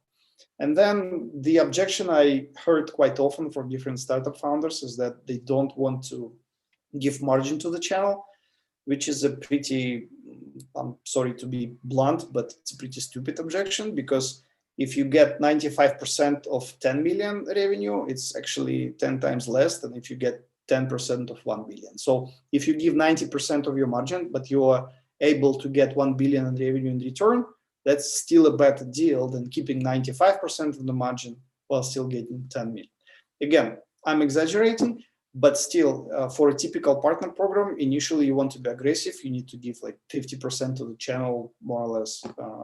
It's a good number because the channel needs to make money. If they make money, they love you, they promote you, and you're able to scale your sales much faster. Yeah. Yeah, real quick, just the principles on how you build organizations. So for partner programs, when you're building the channel, you always have this funnel principle, and it's the same for sales and it's the same for partners. So you will get lots and lots of small partners here in the bottom of this pyramid. You want to get them as many as possible. Many of them won't sell at all for you, but they will still know about you. So maybe at some point in the future they will sell. But then some of them will start selling. They will be doing some repeatable sales for you. They become silver, you can call it whatever you want. So these are the partners that regularly transact with you, but not necessarily generate big business. And then, of course, there will be, following the Pareto rule, there will be a top number of partners that will generate a lot of business for you. And then to set up the structure, you need to have a more or less this set of roles, which serves two purposes. First, you have senior people that work in one-to-few mode with key partners. So they get lots of attention. They get joint programs, they get joint marketing, and you're able to generate big business with them. And you need to put senior people here. Then you can put inside people that work in the model of one-to-many with the silver partners. They are less expensive, less senior than these guys. They still generate comparable business because there are more partners here than there are here. And then you can have an entry-level role that just follows a script, and all they do is hire new partners. So you need to sign up as many partners as possible, and then some of them will become silver, some of them will become gold. So first of all, you cover all the market with the structure, but also you give a career path to your people. And this is very important because you can get entry-level role, you can get like recent graduates for an ICD role. They work in that role for a year or 2 years, they become an ICM. They work 2-3 years here, they can become a field person. So this shows your people that there is a very clear career path for them, and also you're covering the market quite efficiently. So this is sort of a basic blueprint for running a channel organization. Then absolutely the same for sales. If you have different segments, if you work with different segments, you start at the bottom, you will have SDR roles. These are the guys and girls who are doing qualification. That's an entry-level role that's mostly script-based, but of course, if you're able to hire smart people who are able to improvise, it always helps. It helps in any role. But all they do here is they work with your incoming leads and they try to understand whether there is a potential project right now or not. If there is none, then they put the leads back into your nurturing machine and it goes back to marketing. If there is an opportunity, it goes into sales. Sales, you can have inside sales that work with smaller customers. You can have a mixed role of normally called territory managers. So people that manage a certain territory, but work with also bigger customers and they're more senior than ISRs. And then you can have field salespeople that work with the largest customers and work on multi-million-dollar deals who have to be senior, expensive watches, play golf, all these things that we discussed. So once again, this way you cover all the segments and you give a career path to the people in your company. Very similar to what you have with the channel. Yeah, just a couple of advices. Again, of course, HR is a huge topic in itself, but when you hire, it's better to hire overachievers. And that's what this second point is about. 10 turkeys do not make one eagle. And I mean, this is really important. And there's a lot of sort of wisdom about it, and there's a lot of books written, but there are some basic principles, like A players hire A players, B players hire C players. That speaks a lot. If you have leaders that are not very strong, they tend to hire people who are even weaker. And this way you make your whole team weaker. So it's better to hire overachievers because they will not only generate lots of business to you, the rest of the team will look up to them and they will motivate the rest of the team. Cultural fit is a very important topic. It comes back to the very, very, very first slide where we talked about why we do what we do and about core values and the culture. Basically, the rule of thumb here is that do not hire a person that can be the best performer in the world if they don't share your values. Just, it's a very difficult decision to make, especially after you already hired them, and then you need to fire them based not on performance, but based on the values. But you need to do it because otherwise it becomes toxic, like your team falls apart. You cannot hire people that do not share your values, even if they are overachievers. Question in this regards, yeah. by Jess, are there any recommendations on where to find and how to hire good salespeople? How to hire, you already explained more or less, but where to find them? Yeah, that's secret a knowledge. million dollar question. Guys, again, as what I started with, there are no silver bullets. It's like you have to work with agencies, you have to work with LinkedIn, but normally to get good people on board, the rule of thumb is that good people are not looking for a job. That's the rule of thumb for any position. So if you just put a vacancy there and wait for people to come, you'll get a lot of decent people. Maybe you'll get good people who are for some reason out of a job right now. But if you want to get overachievers, you need to go after them. So it's LinkedIn, it's looking for people that work for your competitors or for the companies with the profile that you're interested in. It's engaging with them one-on-one and trying to get them on board. That's a great tip. And another question about you personally, Anton. What are the criteria for you to join a startup as an advisor?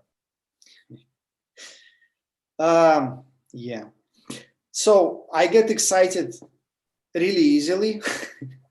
But then what I found over the last 3 years after I left Veam, or 4 years, is that because I get excited really easily, I take on a lot of projects and then it suffers because I cannot pay my attention enough to these projects.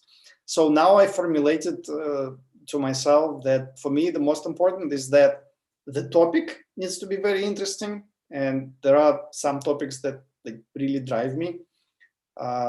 Surprisingly enough, it's mostly around changing the way the IT industry is being built towards functional programming and type theory. It's very R&D-ish based, but there are some companies that are doing something there. And then anything that has to do with really cool AI. So I'm a lot into technology. If I like the topic, then we have to have a chemistry with the team, because if we don't enjoy working together as a team, it doesn't work either.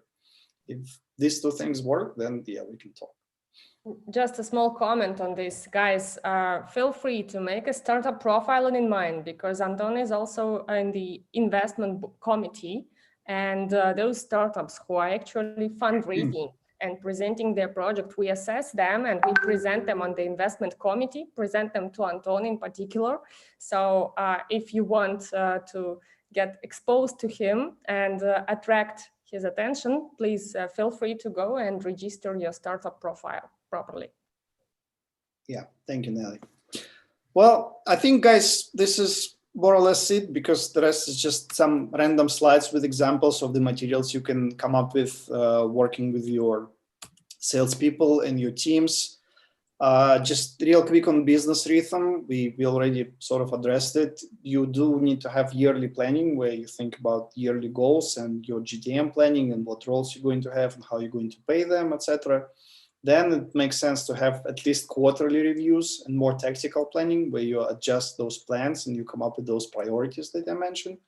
And then, of course, you need to have your daily or weekly rhythm depending on the role, on the team. And this way you get like an hierarchy of planning and execution that helps you drive the company forward. And of course, it depends on the stage your company And so in the early stages, you definitely want to be more nimble. You need to change your plans faster, but as you grow, it helps to sort of settle somewhere here.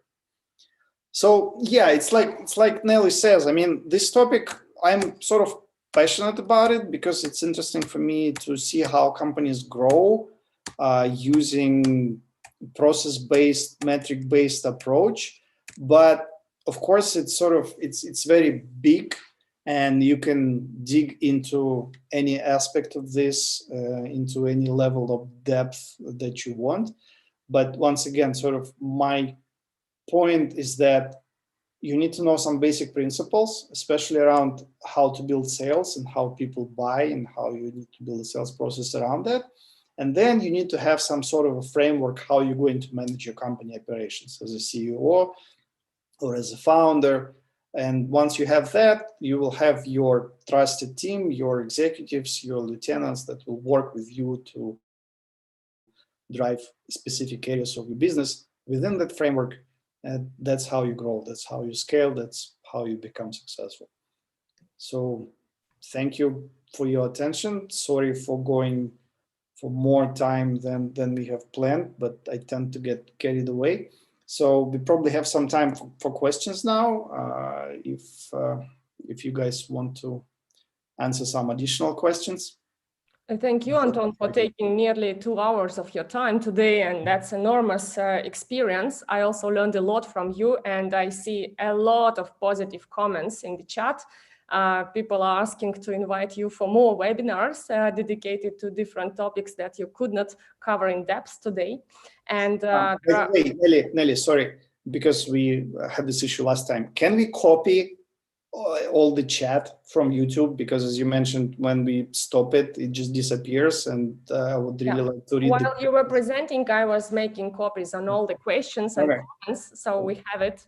And also we have questions like, will you cover financial modeling today or on the next webinar? Yeah, so unfortunately we didn't get ready for the demo, so we will invite you guys to the actual tool, and then we will have a follow-up webinar with the team who's working on the tool, that they will show it to you and can ask you questions and get feedback, etc. And maybe can you give just brief few sentences about the tool in advance so people will understand better what it will be about? Right. Yeah. So basically, the idea is that when you're starting a startup, you need to have a business model, you need to have a financial model. And usually the way people do it, they just put together some customer projections in the future. They have some growth model in mind, like they think, okay, what if we grow 5% every month for the first year, and then we grow 2% every month for the second year, etc. And they put this number of customers, they multiply it by average deal size, they put some costs, and they get a basic model. It's sort of okay, but it's not very realistic. So, but if you want to have a realistic model, very quickly it becomes very difficult to manage because Excel or Google spreadsheet is not convenient for that. So the guys, with my feedback, they have created the tool that sort of automates this process and that uses this segment-based approach. So basically you define your segments using the framework that I have outlined here. You segment your market, you define the GTMs, and for every segment you will have the parameters of how it will perform in terms of lead generation, what's your cost per lead, what's your conversion metrics. So you put a bunch of metrics together for each framework. The model calculates what the projection of the customers, of the revenue, of the bookings can be for you based on quite sophisticated methods. They use some randomization and Monte Carlo modeling to make sure it's more realistic. So basically it builds a more realistic model of your business for you based on your understanding of the segments, and then you can fine tune it as you go. So as you get your actual data, as you run your marketing campaigns, as you have better understanding of what your real metrics are, the model will fine-tune them automatically, and this way it will give you sort of a central dashboard to manage your company operations, because it provides you with projections, it provides you with revenue versus cost, and it provides with the analysis of your actuals and integrates them into your model. Awesome. So I see guys are already commenting that that is a kind of tool they're urgently in need right now. Yeah, so if you need it urgently, we will do our best to present it to you in the nearest possible way. And Anton, few people are asking you one question: when to expect the next webinar with you on InnMind? Should we commit some deadlines? Yeah, I think we can schedule something in January, because December will be tough in terms of closing the business and getting the revenue with the companies, with your companies, with the companies I work with. And in January, we can probably do something if there's interest and we pick a specific topic. Yeah. Okay. And Alona is asking how to get that. I think she means the tool. So guys, we will send you the information and the early access to everyone who left your email. So again, if you didn't leave it yet, please go to InnMind, register your startup profile, and then we will be connected, in touch with each other. We will be able to send you the invitation to the early demo and to the next webinar with Anton. So all of you will be informed in advance, I promise that. Anton, I think that 2 hours is really enormous job. Yeah. You are the hero of today. Thank you so much for your time and enormously valuable content. Okay. Okay. Thanks a lot. Until next time. Yeah. Until next time, maximum middle of January. Goodbye, guys.